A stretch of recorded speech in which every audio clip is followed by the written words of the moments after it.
श्री दुर्गाय नमः। श्री दुर्गा सप्तशती प्रथम अध्याय।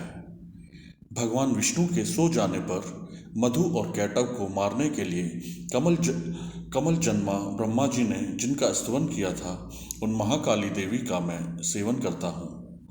वे अपने 10 हाथों में खड्ग, चक्र, गदा, बाण, धनुष, परिघ, शूल, भुशुंडी, मस्तक और शंख धारण करती हैं। उनके 3 नेत्र हैं। वे समस्त अंगों में दिव्य आभूषणों से विभूषित हैं। उनके शरीर की कांति नीलमणि के समान है तथा वे 10 मुख और 10 पैरों से युक्त हैं। मार्कंडेय जी बोले, सूर्य के पुत्र सावर्णी जो 8वें मनु कहे जाते हैं, उनकी उत्पत्ति की कथा विस्तार पूर्वक कहता हूँ, सुनो। सूर्य कुमार महाभाग सावर्णी भगवती महामाया के अनुग्रह से जिस प्रकार मनवंतर के स्वामी हुए, वही प्रसंग सुनाता हूँ। पूर्व काल की बात है। स्वरोचिष मनवंतर में सुरथ नाम के एक राजा थे, जो चैत्रवंश में उत्पन्न हुए थे। उनका समस्त भूमंडल पर अधिकार था। वे प्रजा का अपने औरस पुत्रों की भांति धर्मपूर्वक पालन करते थे। तो भी उस समय कोला विध्वंसी नाम के क्षत्रिय उनके शत्रु हो गए। राजा सुरथ की दंड नीति बड़ी प्रबल थी। उनका शत्रुओं के साथ संग्राम हुआ। यद्यपि कोला विध्वंसी संख्या में कम थे, तो भी राजा सुरथ युद्ध में उनसे परास्त हो गए।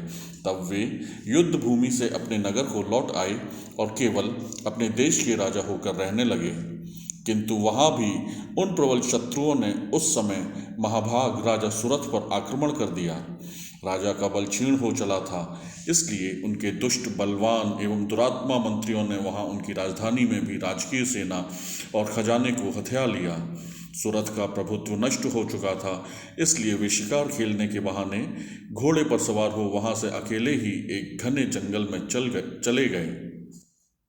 वहां उन्होंने विप्रवर मेधा मुनि का आश्रम देखा, जहां कितने ही हिंसक जीव अपनी हिंसावृत्ति को छोड़कर परम शांत भाव से रहते थे। मुनि के बहुत से शिष्य उस वन की शोभा बढ़ा रहे थे। वहां जाने पर मुनि ने उनका सत्कार किया और वे उन मुनिश्रेष्ठ के आश्रम पर इधर उधर विचरते हुए कुछ काल तक रहे।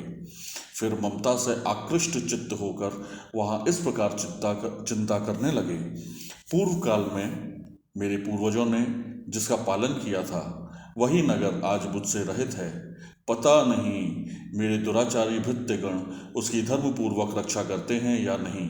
जो सदा मद की वर्षा करने वाला और शूरवीर था, वह मेरा प्रधान हाथी अब शत्रुओं के अधीन होकर न जाने किन भोगों को भोगता होगा। जो लोग मेरी कृपा, धन और भोजन पाने से सदा मेरे पीछे पीछे चलते थे, वे निश्चय ही अब दूसरे राजाओं का अनुसरण करते होंगे। उन अपव्ययी लोगों के द्वारा सदा खर्च होते रहने के कारण अत्यंत कष्ट से जमा किया हुआ मेरा वह खजाना खाली हो जाएगा। ये तथा और भी कई बातें राजा सुरथ निरंतर सोचते रहते थे। एक दिन उन्होंने वहां विप्रवर मेधा के आश्रम के निकट एक वैश्य को देखा और उससे पूछा, भाई तुम कौन हो? यहाँ तुम्हारे आने का क्या कारण है? तुम क्यों शोकग्रस्त और अनमने से दिखाई देते हो? राजा सुरथ का यह प्रेम पूर्वक कहा हुआ वचन सुनकर वैश्य ने विनीत भाव से उन्हें प्रणाम करके कहा। वैश्य बोला, राजन, मैं धनियों के कुल में उत्पन्न एक वैश्य हूँ। मेरा नाम समाधि है। मेरे दुष्ट स्त्री पुत्रों ने धन के लोभ से मुझे घर से बाहर निकाल दिया है। मैं इस समय धन, स्त्री और पुत्रों से वंचित हूँ। मेरे विश्वसनीय बंधुओं ने मेरा ही धन लेकर मुझे दूर कर दिया है, इसलिए दुखी होकर मैं वन में चला आया हूँ। यहाँ रहकर मैं इस बात को नहीं जानता कि मेरे पुत्रों की, स्त्री की और स्वजनों की कुशल है या नहीं। इस समय घर में वे कुशल से रहते हैं अथवा उन्हें कोई कष्ट है। वे मेरे पुत्र कैसे हैं? क्या वे सदाचारी हैं अथवा दुराचारी हो गए हैं? राजा ने पूछा, जिन लोभी स्त्री पुत्र आदि ने धन के कारण तुम्हें घर से निकाल दिया, उनके प्रति तुम्हारे चित्त में इतना स्नेह का बंधन क्यों है? वैश्य बोला, आप मेरे विषय में जैसी बात कहते हैं वह सब ठीक है, किंतु क्या करूं? मेरा मन निष्ठुरता नहीं धारण करता। जिन्होंने धन के लोभ में पड़कर पिता के प्रति स्नेह, पति के प्रति प्रेम तथा आत्मीय जन के प्रति अनुराग को तिलांजलि दे मुझे घर से निकाल दिया, उन्हीं के प्रति मेरे हृदय में इतना स्नेह है। महामते, गुणहीन बंधुओं के प्रति भी जो मेरा चित्त इस प्रकार प्रेममग्न हो रहा है, यह क्या है, इस बात को मैं जानकर भी नहीं जान पाता। उनके लिए मैं लंबी सांसें ले रहा हूँ और मेरा हृदय अत्यंत दुखित हो रहा है। उन लोगों में प्रेम का सर्वथा अभाव है, तो भी उनके प्रति जो मेरा मन निष्ठुर नहीं हो पाता, इसके लिए क्या करूं? मार्कंडेय जी कहते हैं, ब्राह्मण तदनंतर राजाओं में श्रेष्ठ सुरत और वह समाधि नामक वैश्य दोनों साथ साथ मेधा मुनि की सेवा में उपस्थित हुए और उनके साथ यथा योग्य न्यायानुकूल विनयपूर्ण बर्ताव करके बैठे। तत्पश्चात वैश्य और राजा ने कुछ वार्तालाप आरंभ किया। राजा ने कहा, भगवान, मैं आपसे एक बात पूछना चाहता हूँ, उसे बताइए। मेरा चित्त अपने अधीन न होने के कारण वह बात मेरे मन को बहुत दुख देती है। जो राज्य मेरे हाथ से चला गया है, उसमें और उसके संपूर्ण अंगों में मेरी ममता बनी हुई है। मुनिश्रेष्ठ, यह जानते हुए भी कि अब वह मेरा नहीं है, अज्ञानी की भांति मुझे उसके लिए दुख होता है। यह क्या है? इधर यह वैश्य भी घर से अपमानित होकर आया है। इसके पुत्र, स्त्री और भृत्यों ने इसे छोड़ दिया है। स्वजनों ने भी इसका परित्याग कर दिया है, तो भी यह उनके प्रति अत्यंत हार्दिक स्नेह रखता है। इस प्रकार यह तथा मैं दोनों ही बहुत दुखी हैं। जिसमें प्रत्यक्ष दोष देखा गया है, उस विषय के लिए भी हमारे मन में ममता जनित आकर्षण पैदा हो रहा है। महाभाग, हम दोनों समझदार हैं, तो भी हम में जो मोह पैदा हुआ है, यह क्या है? विवेक शून्य पुरुष की भांति मुझ में और इसमें भी यह मूढ़ता प्रत्यक्ष दिखाई देती है।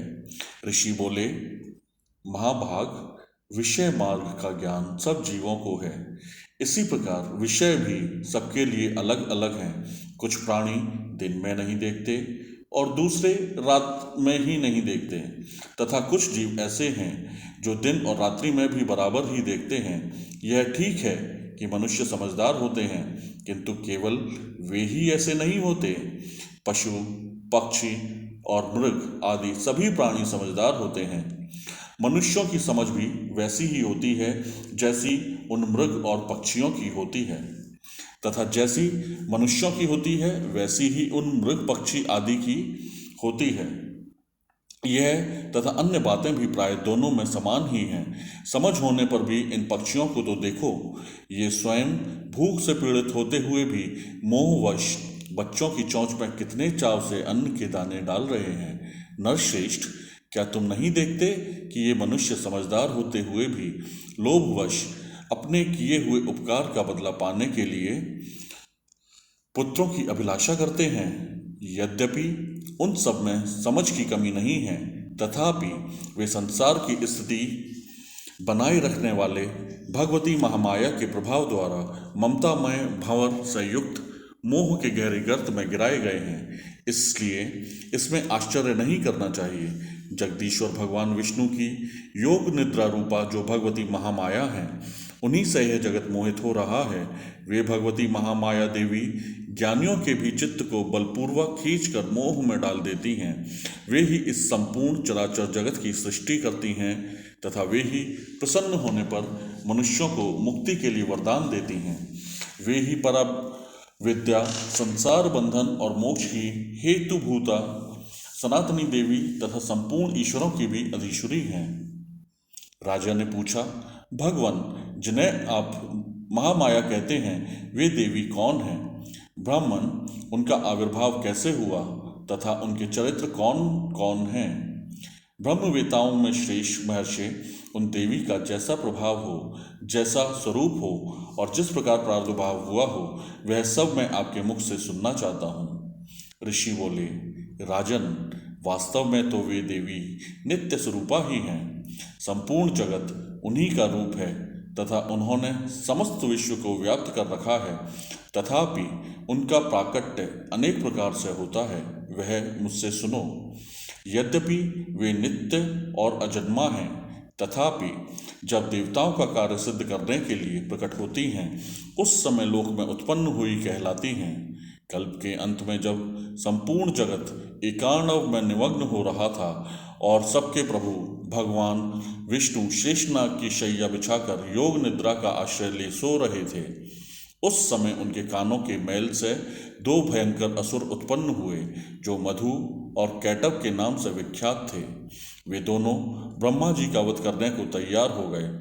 भगवान विष्णु के नाभि कमल में विराजमान प्रजापति ब्रह्मा जी ने जब उन दोनों भयानक असुरों को अपने पास आया और भगवान को सोया हुआ देखा, तब एकाग्रचित्त होकर उन्होंने भगवान विष्णु को जगाने के लिए उनके नेत्रों में निवास करने वाली योग निद्रा का स्तवन आरंभ किया, जो इस विश्व की अधीश्वरी, जगत को धारण करने वाली, संसार का पालन और संहार करने वाली तथा तेज स्वरूप भगवान विष्णु की अनुपम शक्ति है।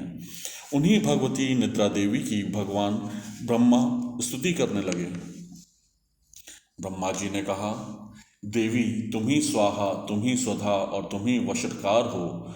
स्वर भी तुम्हारे ही स्वरूप हैं, तुम ही जीवन दायिनी सुधा हो। नित्य अक्षर प्रणव में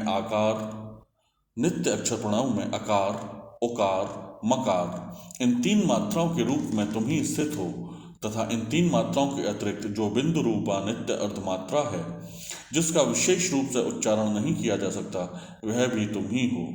देवी तुम ही संध्या, सावित्री तथा परम जननी हो। देवी तुम ही इस विश्व ब्रह्मांड को धारण करती हो, तुमसे ही इस जगत की सृष्टि होती है, तुम ही से इसका पालन होता है और सदा तुम ही कल्प के अंत में सबको अपना ग्रास बना लेती हो। जगन्मयी देवी, इस जगत की उत्पत्ति के समय तुम सृष्टि रूपा हो, पालन काल में स्थिति रूपा हो तथा कल्पांत के समय संहार रूप धारण करने वाली हो।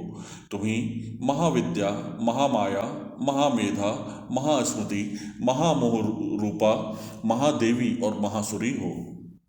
तुम ही तीनों गुणों को उत्पन्न करने वाली सबकी प्रकृति हो।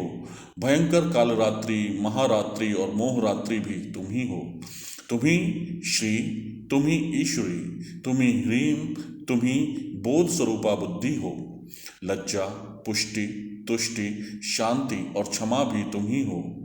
तुम खड्ग धारिणी, शूल धारिणी, घोर रूपा तथा गदा, चक्र, शंख और धनुष धारण करने वाली हो। बाण, भुषुंडी और परिघ ये भी तुम्हारे अस्त्र हैं। तुम सौम्य और सौम्यतर हो। इतना ही नहीं, जितने भी सौम्य एवं सुंदर पदार्थ हैं, उन सब की अपेक्षा तुम अत्यधिक सुंदरी हो। पर और अपर सबसे परे रहने वाली परमेश्वरी तुम ही हो। सर्व स्वरूपे देवी, कहीं भी सत असत रूप जो कुछ वस्तुएं हैं और उन सब की जो शक्ति है वह तुम ही हो।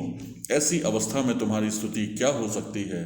जो इस जगत की सृष्टि, पालन और संहार करते हैं, उन भगवान को भी जब तुमने निद्रा के अधीन कर दिया है, तब तुम्हारी स्तुति करने में यहाँ कौन समर्थ हो सकता है?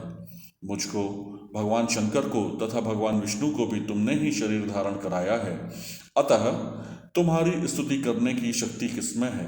देवी, तुम तो अपने इन उदार प्रभावों से ही प्रशंसित हो।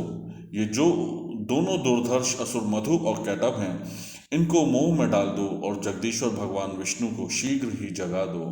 साथ ही इनके भीतर इन दोनों महान असुरों को मार डालने की बुद्धि उत्पन्न कर दो।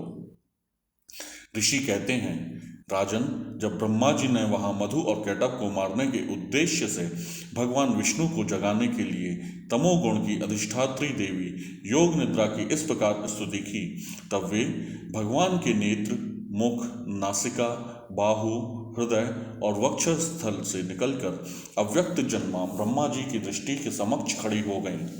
योग निद्रा से मुक्त होने पर जगत के स्वामी भगवान जनार्दन उस एकार्णव के जल में शेषनाग की शैया से जाग उठे। फिर उन्होंने उन दोनों असुरों को देखा। वे दुरात्मा मधु और कैटव अत्यंत बलवान तथा पराक्रमी थे और क्रोध से लाल आंखें किए ब्रह्मा जी को खा जाने के लिए उद्योग कर रहे थे।